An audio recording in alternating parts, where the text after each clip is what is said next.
Hello, everyone.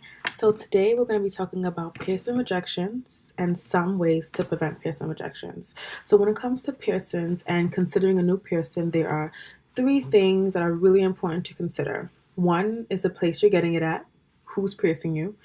Number two, the type of threading, which I'll explain later what that is. And also, number three, the type of metal that you're using. These three are especially important when you're considering a new piercing.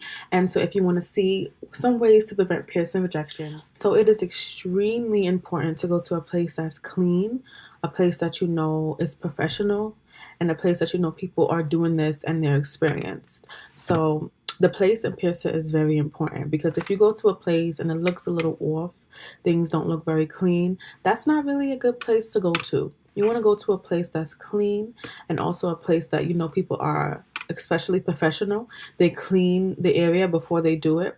And also, you know, they just have open materials from newly opened packages.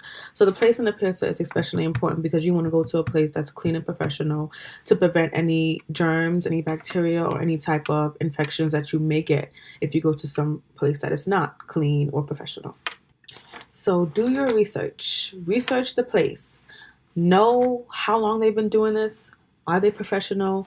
Are people they experience? And do they know what they're doing? So do your research before you go to any place. Make sure that you check the reviews, maybe ask some people who went there before, and just see how they do things when you walk in. If you get the vibe that it's not clean, I think it's best that you leave and try to find a better place.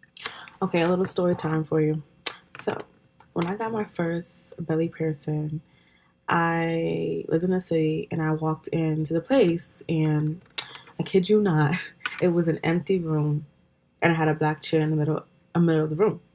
So then I walked in, I'm kind of confused. So I'm like, y'all still here? Like, y'all moving? What's up? And then so the person was like, oh, we're moving upstairs, but like I can do you now.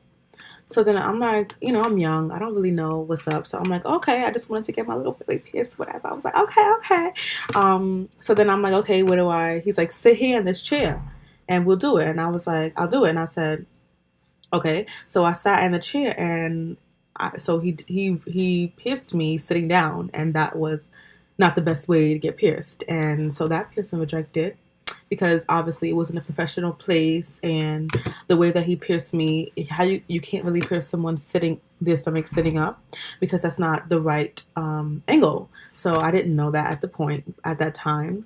So I went ahead and got it done, and it ended up rejecting a couple of days after, and that sucked. But never get your belly piercing sitting down in a chair, and also make sure that the person knows what they're doing. So now we are going to talk about the type of metal.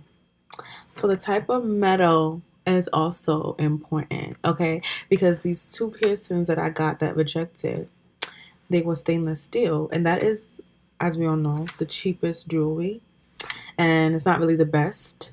And I have a nickel allergy, so I rejected, which stainless steel has a lot of nickel in it, and so my skin just automatically rejected it because it was not the best type of material. So I did my research. I wanted to get, some other piercings. So I'm like, you know what? I need to make sure I know what I'm putting in my skin and if my skin is okay with that because everyone's skin is different. You need to know what sensitivities you have, and also research like the type of metals and what may be best for that your type of skin and your sensitivity to your skin. So I researched that, and then I found out that a lot of the legit piercing places, legit keyword, okay. They use titanium or surgical steel, which is basically